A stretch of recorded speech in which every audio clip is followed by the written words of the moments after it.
केजरीवाल जी को कि वे मंच पे आए और सभी को संबोधित करें। श्री अरविंद केजरीवाल जी।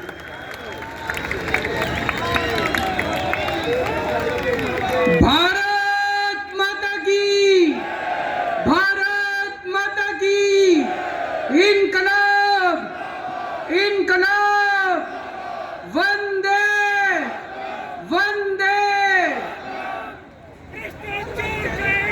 आज यहाँ पे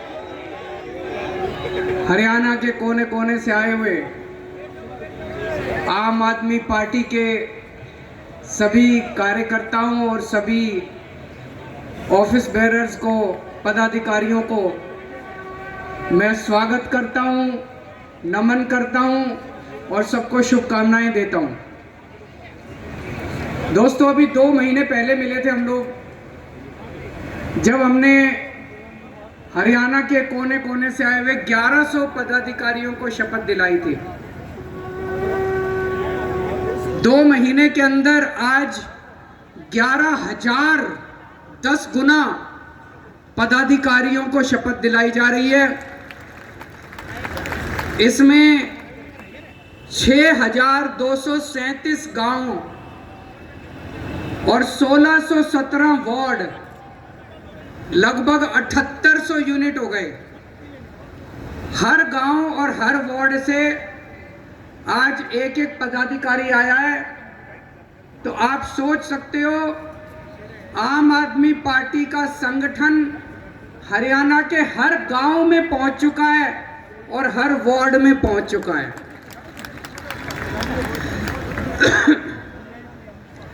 केवल यही नहीं, हर गांव में और हर वार्ड में 20-20 लोगों की कमेटी बन चुकी है। अगले 1 महीने के अंदर इन सारी कमेटियों की ट्रेनिंग होगी, गांव-गांव में बदलाव यात्रा निकलेगी, पूरे हरियाणा में बदलाव यात्रा निकलेगी और 1-1.25 महीने के बाद ये जो 20-20 लोगों की कमेटी बनी है, ये भी पदाधिकारी हैं, इन सारे पदाधिकारियों की लगभग 1.25 लाख पदाधिकारियों की दिसंबर के महीने में शपथ ग्रहण करवाया जाएगा।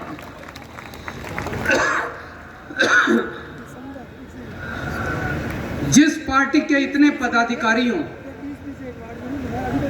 क्या उस पार्टी को कोई हरा सकता है? आज मैं भाई साहब चैलेंज के साथ कह सकता हूं, कांग्रेस के पास भी इतना बड़ा संगठन नहीं है जितना आज आम आदमी पार्टी के पास है। बीजेपी के पास भी इतना बड़ा संगठन नहीं है जितना आम आदमी पार्टी के पास है। इतना बड़ा तो छोड़ो, मुझे लगता है इसका 10वां हिस्सा भी नहीं है उनके पास जितना आज आम आदमी पार्टी का संगठन तैयार हो चुका है। और संगठन हवा में नहीं बनता, संगठन में हड्डी होती है, खून होता है। संगठन तब बनता है जब लोगों को उस संगठन से, उस पार्टी से उम्मीद होती है। आज अगर कांग्रेसी या आज अगर भाजपा वाले गांव-गांव में जाएं और कहें हम संगठन बनाना चाहते हैं, जुड़ो हमारे साथ, कोई नहीं जुड़ने वाला। आज जब आम आदमी पार्टी का कार्यकर्ता घर घर में जाता है तो हर घर का बच्चा कहता है मैं भी जुड़ूंगा, मैं भी जुड़ूंगा, मैं भी जुड़ूंगा। क्यों? आम आदमी पार्टी से उम्मीद है लोगों को। मैं डॉक्टर संदीप पाठक से बात कर रहा था। डॉक्टर संदीप पाठक हमारे पार्टी के राष्ट्रीय संगठन महामंत्री हैं और जिस तरह से वो जमीन पे काम करते हैं संगठन बनाने का, ये भी एक कला है संगठन बनाना। तो मैं उनसे पूछ रहा था हरियाणा का क्या माहौल है। वो कहते हैं भाई साहब, मैं ज्यादा बड़ी बात नहीं करूंगा, लेकिन जो माहौल पंजाब में चुनाव के दिनों में था, बोले जी आज हरियाणा के अंदर उससे 10 गुना ज्यादा माहौल है जितना पंजाब के अंदर था। और मैं डॉक्टर संदीप पाठक की असेसमेंट की इज्जत करता हूं क्योंकि ये जमीन पे रह के काम करते हैं। तो आज पूरी जिम्मेदारी के साथ मैं स्टेटमेंट देना चाहता हूं दिल्ली के लोगों ने मिलकर पहली आम आदमी पार्टी की सरकार दिल्ली में बनाई थी। पंजाब के लोगों ने मिलकर दूसरी आम आदमी पार्टी की सरकार पंजाब में बनाई थी। 2024 के अंदर हरियाणा के लोग मिलकर हरियाणा के अंदर तीसरी आम आदमी पार्टी की सरकार बनाने जा रहे हैं। नोट कर लेना मेरी ये बात आज।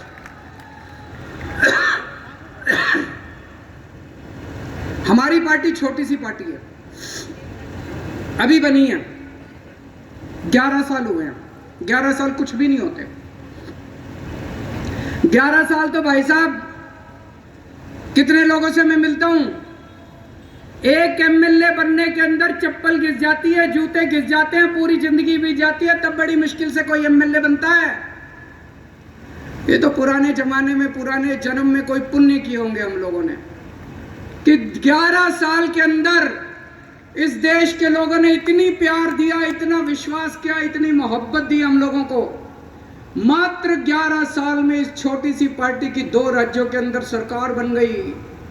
गुजरात में 5 एमएलए आ गए, गोवा में 2 एमएलए आ गए, राज्यसभा में 10 एमपी आ गए, लोकसभा में 1 एमपी आ गया और राष्ट्रीय पार्टी का दर्जा मिल गया। ये छोटी पार्टी नहीं, छोटी बात नहीं। आज पूरे देश में तीसरे नंबर पे तीसरी बड़ी पार्टी, मात्र 11 साल में तीसरी बड़ी पार्टी आम आदमी पार्टी बन गई है बीजेपी और कांग्रेस के बाद। मोदी जी इसी बात से घबराते हैं। मोदी जी इसी बात से घबराते हैं कि जितनी स्पीड से आम आदमी पार्टी चल रही है, अगर ये इसी स्पीड से चलती रही तो एक दिन इन सारी दूसरी पार्टियों का सुपड़ा साफ कर देगी, जैसे दिल्ली और पंजाब में करा है। मोदी जी केजरीवाल से नहीं घबराते, आम आदमी पार्टी से नहीं घबराते। मोदी जी आप लोगों की ताकत से घबराते हैं, जनता की ताकत से घबराते हैं। जनता के अंदर जो उम्मीद पैदा की है आम आदमी पार्टी ने, आज तक 75 साल में अगर ये पार्टियां काम कर लेती, आम आदमी पार्टी की क्या जरूरत है? आप खुद सोच के देखो, दिल्ली में जब हम चुनाव लड़े, लोगों ने हमको क्यों वोट दिया? उसके पहले तो हमको कहीं मौका नहीं मिला था, हमने कोई काम नहीं करके दिखाया था, कुछ नहीं करा था। अन्ना आंदोलन हुआ था, अन्ना आंदोलन के बाद लोगों ने हमको वोट दे दिया। उसके पहले बीजेपी और कांग्रेस होती थी। अगर ये बीजेपी और कांग्रेस काम कर लेती, अच्छा काम कर लेती, तो दिल्ली में आम आदमी पार्टी को लोग क्यों वोट देते? पंजाब में अगर ये अकाली दल, बीजेपी और कांग्रेस वाले काम कर लेते, पंजाब में आम आदमी पार्टी को लोग क्यों वोट देते? हरियाणा में अगर बीजेपी और कांग्रेस वाले काम कर लेते, भाई साहब ये 11,000 लोग आज शपथ ग्रहण करने आए, ये उनके तंबू के नीचे बैठे होते, हमारे तंबू के नीचे नहीं बैठे होते। तो ये आप लोगों की ताकत से घबराते हैं, जो जनता के अंदर उम्मीद पैदा की आम आदमी पार्टी ने। आपके बच्चों की बात करते हैं हम, आपके परिवार की बात करते हैं, आपके दुख दर्द की बात करते हैं। आज हरियाणा जैसे चक्की होती है ना, चक्की के 2 पार्ट होते हैं, ऐसे ही इन 2 पार्टियों के पार्ट के अंदर हरियाणा पिस रहा है, बुरी तरह से पिस रहा है दोनों पार्टियों के बीच में। एक पार्टी है हरियाणा में, वो कहती है हम जाटों की पार्टी हैं, सारे जाट जाट हमको वोट दो, हम जाटों का भला करेंगे। दूसरी पार्टी है, वो कहती है हम नॉन जाटों की पार्टी हैं, नॉन जाट हमको वोट दो, हम नॉन जाटों का भला करेंगे। भाई साहब हरियाणा की जनता ने दोनों को मौके दे के देख लिए। ना तो ये जाट वालों पार्टी ने जाटों का भला किया और ना नॉन जाट वालों ने नॉन जाट का भला किया। अब आम आदमी पार्टी आई, हम तो कह रहे हैं जी हम तो 36 बिरादरी की पार्टी है, हम तो सबकी पार्टी हैं, हम तो जाटों की भी पार्टी हैं, नॉन जाटों की भी पार्टी हैं। तुम्हारे बच्चों के लिए स्कूल बनवा देंगे, तुम्हारे बच्चों के लिए नौकरी का इंतजाम कर देंगे, तुम्हारे बच्चों का भविष्य बना देंगे, तुम्हारे घर में कोई बीमार होगा उसका फ्री में शानदार इलाज करा देंगे, अस्पताल बनाएंगे, सड़कें बनाएंगे, बिजली मुफ्त दे देंगे। अकेली पार्टी है जो आपकी बात करती है, आपके घर की, आपके परिवार की, आपके दुख दर्द की बात करती है। आज पूरे देश में मैं रोज देखता हूं बुरा हाल मचा पड़ा है। चारों तरफ भ्रष्टाचारी भ्रष्टाचार, गुंडागर्दी, लूटपाट। प्रधानमंत्री जी कहते हैं मैं भ्रष्टाचारियों के खिलाफ लड़ रहा हूं, भ्रष्टाचार के खिलाफ लड़ रहा हूं। मैं प्रधानमंत्री जी को कहना चाहता हूं, मोदी जी, अगर आप भ्रष्टाचार के खिलाफ असल में लड़ रहे होते, सचमुच में लड़ रहे होते, सबसे पहले केजरीवाल आपको सपोर्ट करता, आपका समर्थन करता। मेरे को आम आदमी पार्टी से प्यार नहीं है, मैं देश के लिए आया हूं। यहां जितने लोग बैठे हैं ये कोई आम आदमी पार्टी के लिए नहीं आए, ये देश बदलने की उम्मीद लेके आए हैं सब लोग। हम सब लोग आम आदमी पार्टी वाले आपका समर्थन करते अगर आप वाकई भ्रष्टाचार के खिलाफ लड़ रहे होते। मोदी जी एक स्टेट में गए, जाके उन्होंने कुछ नेताओं के नाम लिए, बोले इन नेताओं ने 70,000 करोड़ का भ्रष्टाचार कर दिया, इन नेताओं ने 70,000 करोड़ का भ्रष्टाचार कर दिया, इनको मैं जेल में डालूंगा। भाई साहब 4 दिन के बाद उन नेताओं ने भारतीय जनता पार्टी ज्वाइन कर ली, मोदी जी ने उसको बना दिया। ये भ्रष्टाचार के खिलाफ लड़ाई है? ये तो नौटंकी है, ये तो भ्रष्टाचार के खिलाफ लड़ाई नहीं है। और ये एक बार हुआ था तो सोच लेते, पूरे देश में रोज यही नौटंकी चल रही है। कभी इस राज्य में जाके कहते हैं कि यहाँ का मुख्यमंत्री चोर है, कभी उस राज्य में जाके कहते हैं यहाँ के नेता चोर है। 2 दिन में वो नेता भारतीय जनता पार्टी में चले जाते हैं और मोदी जी उनको कोई मंत्री बना देते हैं, कोई कुछ बना देते हैं, सब लोगों को पार्टी में शामिल कर लेते हैं। ये तो भ्रष्टाचार के खिलाफ लड़ाई नहीं है दोस्तों। आज पूरे देश में चर्चा हो रही है, कोई कितना भी बड़ा पापी हो, कोई कितना भी बड़ा अपराधी हो, किसी ने कोई भी पाप कर रखा हो, अपराध कर रखा हो, इनकी पार्टी में चले जाओ। कि मजाल किसी CBI, ED, income tax police वाले की हिम्मत हो जो छू दे उसको। आपका बेटा अगर किसानों को अपनी जीप के नीचे कुचल दे, इनकी पार्टी में चले जाओ, आपके ऊपर कोई कुछ नहीं होगा, आप खुलेआम घूम लेना। आप अगर लड़कियों को छेड़ के आते हो, आपका बेटा अगर लड़कियों के साथ गलत काम करके आ जाए, इनकी पार्टी में चले जाओ, पूरा संरक्षण मिलेगा। आज पूरे देश में चर्चा हो रही है, कितना ही बड़ा भ्रष्टाचार कर लो, कितना ही बड़ा डाका डाल लो, कितना ही बड़ा अपराध कर लो, इनकी पार्टी में चले जाओ, पूरा संरक्षण मिलेगा। आज क्या माहौल है? भ्रष्टाचारी कौन है? भ्रष्टाचारी वो नहीं है जिसको ईडी ने पकड़ के जेल में डाल दिया। भ्रष्टाचारी वो है जो ईडी के डर से बीजेपी में चला गया, जिसको ईडी ने पकड़ के जेल में डाल दिया और जो अभी तक बीजेपी में नहीं गया। भाई साहब वो कट्टर ईमानदार है, ये समझ लेना, क्योंकि उसे पता है कि आज नहीं तो कल बाहर तो आ ही जाऊंगा। लेकिन जिसने बेईमानी कर रखी है, जिसने बेईमानी कर रखी है, उसको पता है अगर ईडी ने पकड़ लिया तो पूरी जिंदगी जेल जाना पड़ेगा, वो तुरंत उठ के बीजेपी में चला जाता है।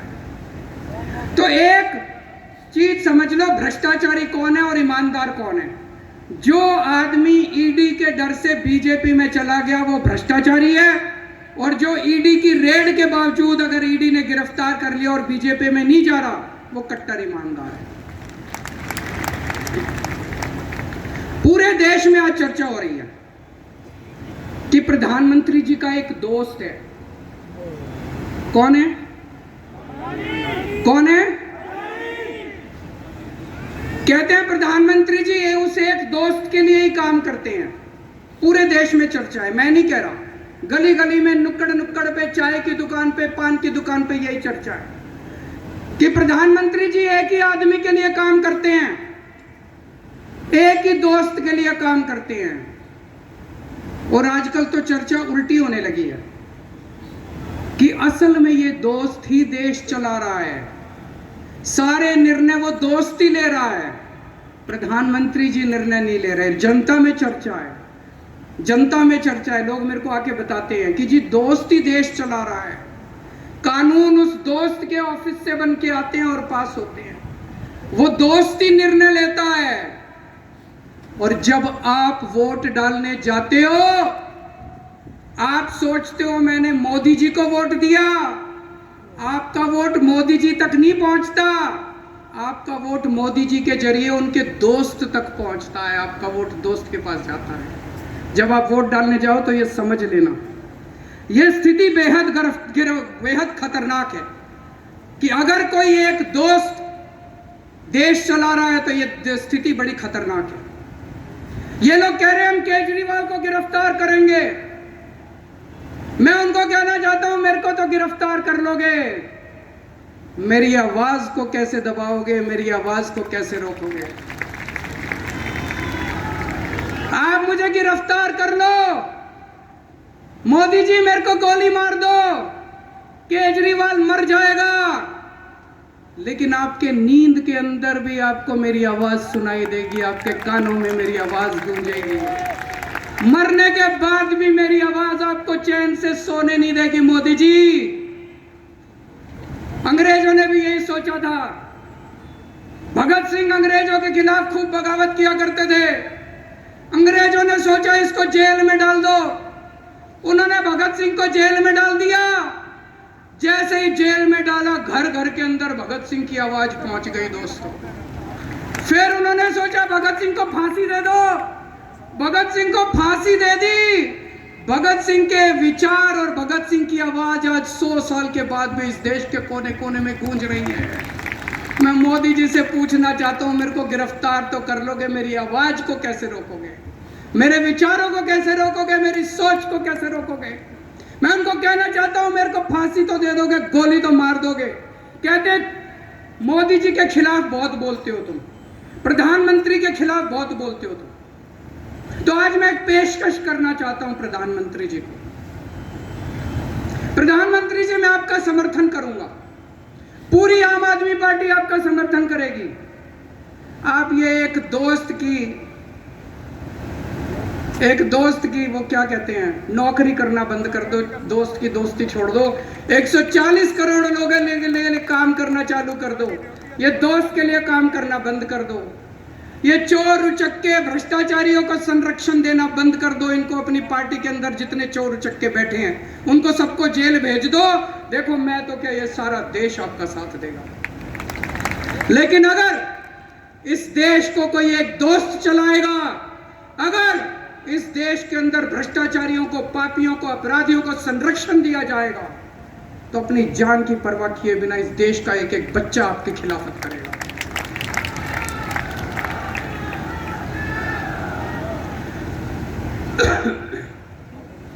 आज इन्होंने क्या सिस्टम बना रखा है? इनका सिस्टम ये नहीं है कि भ्रष्टाचारियों को पकड़ना है, ये चुन चुन के देखते हैं कौन प्रधानमंत्री जी के खिलाफ बोल रहा है, लिस्ट बना लेते हैं।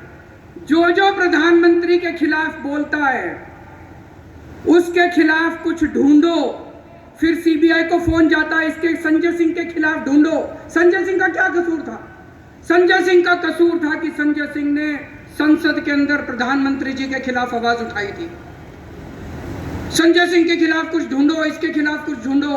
अगर कुछ नहीं मिलता तो कहते हैं कुछ मारो, किसी को पीटो, इसके घर में सबूत डाल दो, फर्जी केस बना दो और पकड़ के उसको जेल में डाल दो। ये सिस्टम आज इन लोगों ने बना रखा।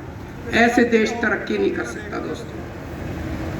आज ये शपथ लेने के बाद आप लोगों को घर घर जाना है, पूरे हरियाणा के अंदर एक एक घर में जाना है। डरना नहीं है, मन से डर निकाल देना। आप में से एक एक आदमी को भगत सिंह बनना है।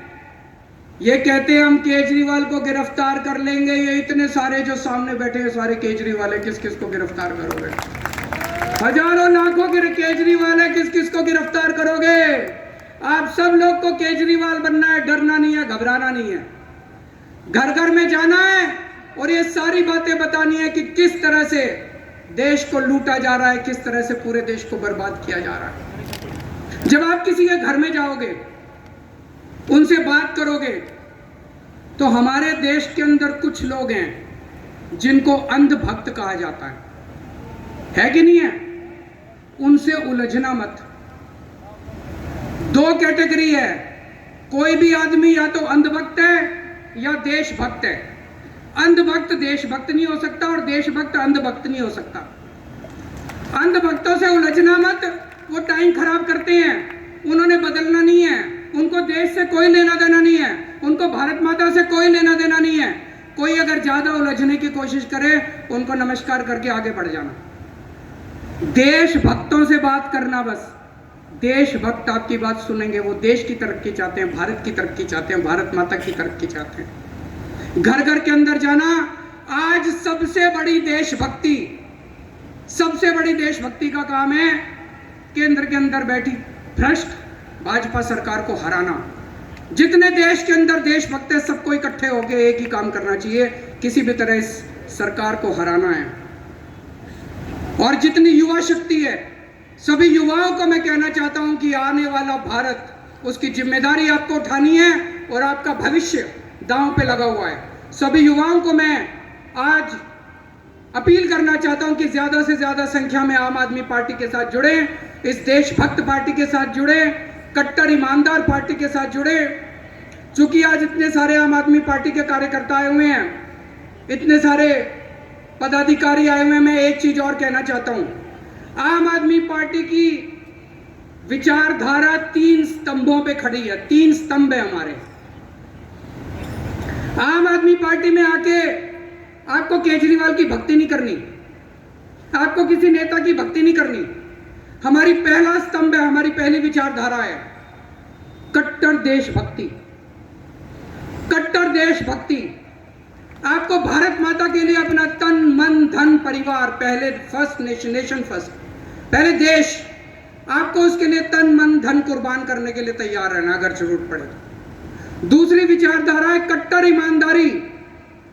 बेईमानी को हम गद्दारी का दर्जा देते हैं। अगर कोई बेईमानी करता है समाज के साथ, देश के साथ, कोई भी बेईमानी करता है, वो इसका मतलब देश के साथ गद्दारी कर रहा है। आपको ईमानदारी से रहना है। और तीसरा है इंसानियत। चाहे कोई किसी जात का हो, चाहे कोई किसी धर्म का हो, जरूरत पड़ने पे सबको एक दूसरे की मदद करनी है, किसी का दिल नहीं दुखाना। कोई बीमार हो, कोई कैसा भी हो, सबकी मदद करनी है, चाहे किसी जात का हो, किसी धर्म का हो, चाहे कोई हो, सबकी मदद करनी है एक दूसरे की। ये 3 विचारधाराएं हैं आम आदमी पार्टी की। इसको सब लोग साथ लेके जाना। पूरे देश के अंदर अभी एक तरह से कीचड़ फैला हुआ है जिसमें इनका ये कमल खिला हुआ है। इस कीचड़ की सफाई कैसे करोगे? झाड़ू से। इस कीचड़ की सफाई जिस दिन कर दी, कमल अपने आप खिलना बंद हो जाएगा। भारत